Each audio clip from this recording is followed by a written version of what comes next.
Welcome to IST Presents. I'm Chippy Buenafe. Our guest today will share with us some ideas about information technology in the Philippines and in Nigeria. Kevin Oguejiofo finished his Master in Information Technology degree from the University of Asia and the Pacific. He also obtained his Business Administration undergraduate degree from Far Eastern University in Manila. Kevin, welcome to our show. Good morning. Okay, hi. So, how's it going there? How's the weather? Quite not right now. It's actually sunny. Okay, It's good. Well, maybe just to set it up and for the benefit of our listeners, maybe you can share with us your story as to how you came about with UANP, studying at UANP. okay. I was about to look for a country where to do a master's degree program, and being that my younger brother was in the Philippines, so I said try Philippines. So in Nigeria, I was actually googling schools in Philippines that actually offer information technology. So I saw schools like Ateneo, I saw schools like LaSalle, I saw schools like UE, and I also saw UAMP. So I looked at the cost of rent of the program of their master's degree program in IT, and I saw that UAP was more tailored to what I was looking for. Coming from being a business administration graduate, so I wanted something actually that actually has a link between IT and business. So that's why I actually found out about UAP, and then I came to the school and inquired, and then I did the whole process. Right. And how has been your experience studying at UANP? Well, I'll say it's been fantastic. And I met a lot of connections in the school, um, especially my colleagues in the master's degree program, because each of them happen to have different skill sets. So I was able to make friends with each of them, so that in future maybe I need to inquire or collaborate with something, I can actually use them as a reference. So basically, I'll say it's the connection and the networking I was able to make in school. Well, maybe you'd like to share a little bit about your capstone project. Maybe just set up the situation, how you came about with your capstone project, and yeah. Okay, the title of my capstone project is Incident Verification System for the Bureau of Fire Protection Manila. So how I came about that project was I noticed in Manila where I stay, I actually stay in a place called Espana, not which is not too far from where I live. And then I noticed each time there's always fire ambulances always going through that some location, making a lot of sounds. So I was like, why is this always happening? People's lives will be lost, because there's also traffic. So I was like, I have to make an app to make it easier for them to actually, for responders to actually call them faster, and then they can actually verify the incident through image and video to make it to increase their response time to actually go to this location where the incidents happen. So that's the reason why I actually just came up with the project.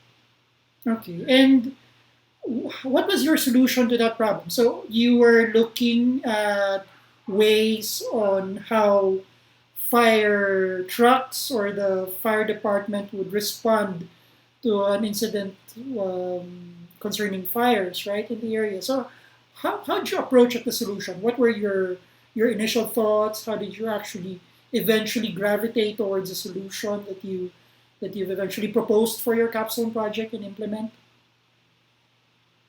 So I was looking at the response time, looking for how to actually cut to reduce the time limit of when these fire trucks actually get to go to the incident scene to tackle the incident.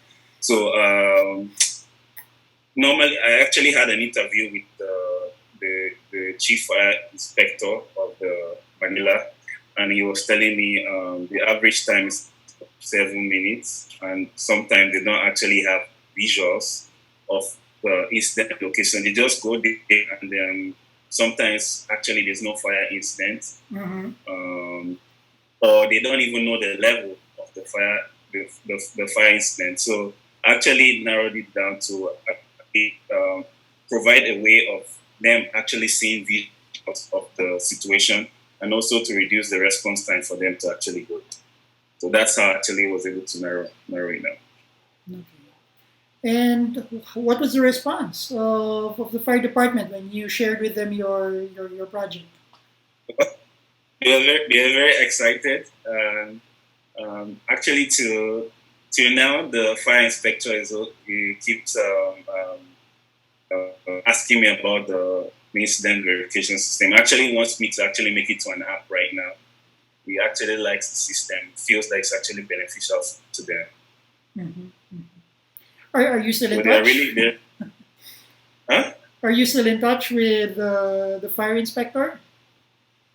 Yeah, we chat every now and then. The other day, I actually had a video call of the situation during of course, the coronavirus crisis in the Philippines. As the first responder, so they actually out to one of the actually as the first responders in Philippines. So they actually have good communication with that.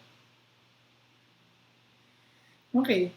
Well, it's nice that you've been able to take that opportunity to study here in the Philippines. Maybe I'd like you pick your brains a little bit. I mean, what have you noticed as far as studying in the Philippines is concerned, and how does it compare, let's say, if you've maybe studied in Nigeria for your graduate degree? I mean, is there is there any difference, or are there similarities as well? What are your thoughts about the education system between both countries? I'll say the education system in Philippines is actually slightly much better compared to Nigeria, because in Nigeria sometimes the professors are actually not actually teaching.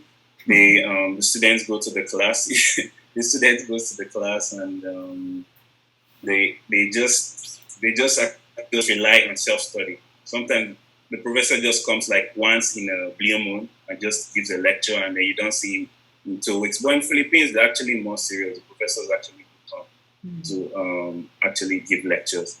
And also, second thing is actually in Nigeria we have what is called strike. Sometimes the government actually win the lecturers their salaries, so they actually just go on strike and say they are not going to teach again. So the students just stay home for like 3 months, and then it's going to be really hard for them because it's going to extend their graduation process. So all those difficulties actually make it very, really challenging to study in Nigeria. But there are also good schools, there are also good private schools, but in general, is I'll say Philippines is much better in terms of education, and there are more technologies in Philippines to facilitate the educational system. Okay, now you've finished information technology with us here at UANP. So let's talk a little bit about IT. What are your thoughts about IT in Africa? Maybe if you'd want to use Nigeria as a very specific example. And what are the key insights that you have picked up from the Philippines that you feel would be very, very beneficial in Africa, in Nigeria? And the other way around, what might be the things that those in the Philippines here right now would have realized that perhaps is working in Nigeria? Okay. The origin of the technology in Africa actually is back to 2007 in Kenya, when a mobile app was launched called M-Pesa. It's called M-Pesa. So basically, what this mobile app does is that it actually enables people to actually to able to transact, they're able to actually transfer money between each other. So it's like there's going to be like a kiosk, and then you give your money to the person. This person actually digitally transfers the money to your account. So, for instance, you don't own a bank account, you can use like this M-Pesa app to actually just give your money out, and then it digitally transferred to, and you can actually see it through a mobile application. And that's why Kenya is actually regarded as they call it Silicon Savannah of Africa right now, because most tech innovations actually started from Kenya. They had this app also called Ushahidi. It's actually basically a crowdsourcing app for digital mapping of demographic events around the world. So basically, it's like a database. They pull information from Facebook, Twitter, from Excel, and then if you want to pull out information from the application, you can actually just sign in and then get to an application that is relevant to what you want. So since then, Africa has actually been growing gradually in technology. In Nigeria, for instance, the fintech companies are actually becoming a very big thing. There's a company actually called InterSwitch, which was actually recently just bought by Visa for that increased their valuation to $1 billion. So this InterSwitch guys, they actually just it's like a fintech company. So basically, you can actually pay. It's similar to I'll say pay Maya in the Philippines. So you actually can pay bills from pay electricity bills, your water bills, make make mobile payments for your load and all that. So it's actually growing. And in terms of the e-commerce sector, it's also in the last 3 years. Uh, in the last 3 years, there was not anything like 3 or 4 years. We didn't really have the e-commerce sector was not actually growing, but now we have like two major ones actually in Nigeria now, and it's booming. It's growing. It's growing faster now these days. Um, and also in Nigeria, there's also an application called Farm Crowdy. So Farm Crowd is basically an agri-tech platform focused on connecting farm sponsors with real farmers. So basically, the sponsor will actually get a land, and this will actually not get a land, but actually fund and secure a land, and then they will help to plant the seeds and uh, ensure the farmers and their produce, and then they will help to sell. They will help to sell the sponsor's harvest, and then they will give him a commission on what he actually invested. So basically, gradually, Africa is actually becoming a technological hub. All right. Yeah. And how do you find it? Would it be possible that there's going to be some sort of a collaboration between the Philippines and Nigeria as far as IT is concerned? Um, yes, there can be a collaboration in terms of IT, especially in our railway system in Nigeria. When I was actually studying in the Philippines, I was actually impressed with the beep card in the Philippines for swiping during the when during the turnstile at the railway station. We don't actually have that in Nigeria. Basically, we just write paper of the tickets when people line up, and and they actually pay at the station, and somebody is just actually collecting the money. And then imagine if there's a lot of crowd, they just have to line up and just manually pay. But with the beep card, it makes things very fast. You just load at maybe at a kiosk somewhere, and then you just swipe. If you have a turnstile, you type in and just go through. So that's one thing I feel that actually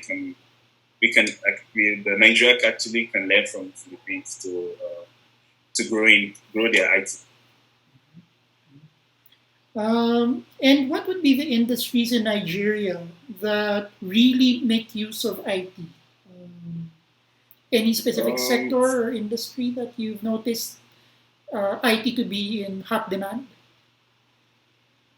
the banking sector, that's the only sector actually in Nigeria I see that makes use of IT technologies. Like I mentioned earlier, the fintech company called InterSwitch. It's actually one of them, and also agriculture now, agri-tech now becoming very good in Nigeria because companies now actually making apps to be able to trace their investments in agriculture and also monitor the growth of the crops they actually invested in. So it actually gives them updates on their app so they can monitor the investments. So I'll say basically the finance sector is actually what I see in growing the IT sector. Okay, well, Kevin, it's been a pleasure to have you with us. Thank you for sharing your thoughts with us today. All right, thank you. That's Kevin Oguejiofo. If you have any feedback about our show, please email us at ist@uap.asia. I'm Chippy Benefe, and thanks for tuning in. Thank you.